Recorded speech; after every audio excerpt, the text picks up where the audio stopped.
A girl is just like the perfect glass vase.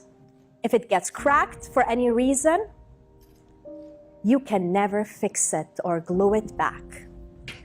It will always be seen as cracked. This story has been passed down for generations, from my great-grandmother to my grandmother to me. And it became an overwhelming obstacle in my life. But I followed all of that. I did exactly what was expected of me.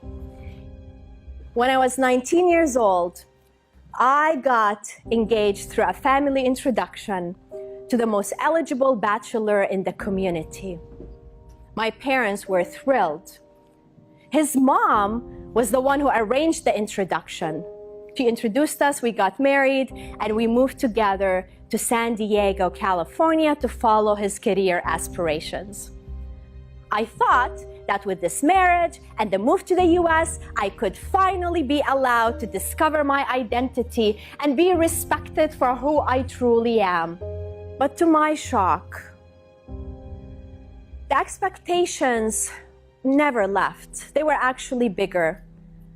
And I was expected to do more and more to maintain the perfect image. I felt living in it like a property.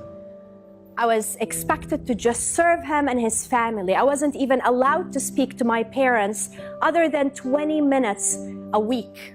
I was terrified of staying in that relationship, but I was also afraid to leave. I felt that my life was over. There was nothing to live for. And I wasn't even 25 at that time. And that was the moment that I decided that I'm gonna feel the fear and I'm gonna take action anyway. I packed and I left.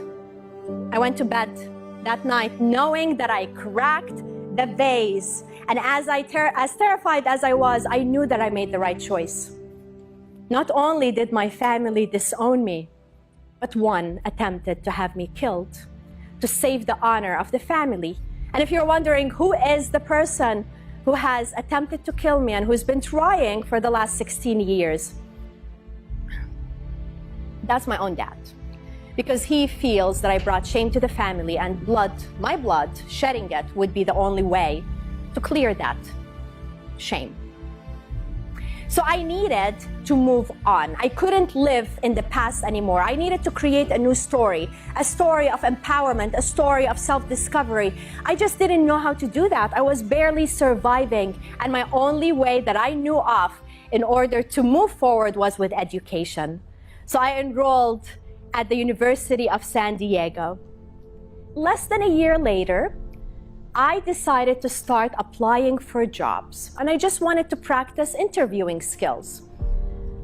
Every single company I applied for, they gave me an offer, including IBM, to their leadership development program. I was so terrified of leaving San Diego, terrified of leaving the past behind, terrified of proving myself in this big company.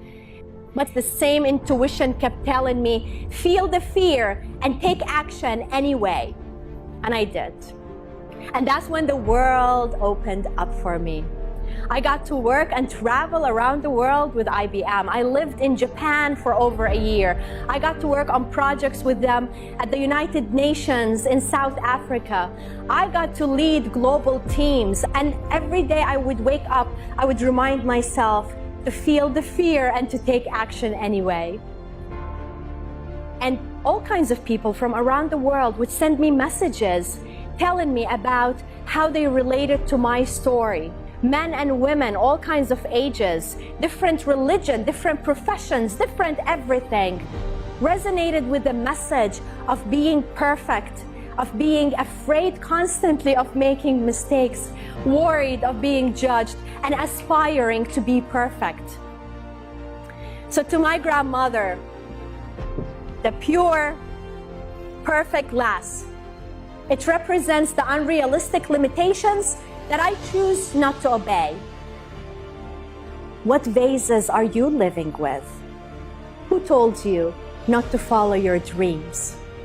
Who told you not to be yourself? What is holding you back? We can continue to live in fear and keep the glass vase perfect, or simply feel the fear and take action anyway. Smash it with all the fear, the worry, and the shame that it represents.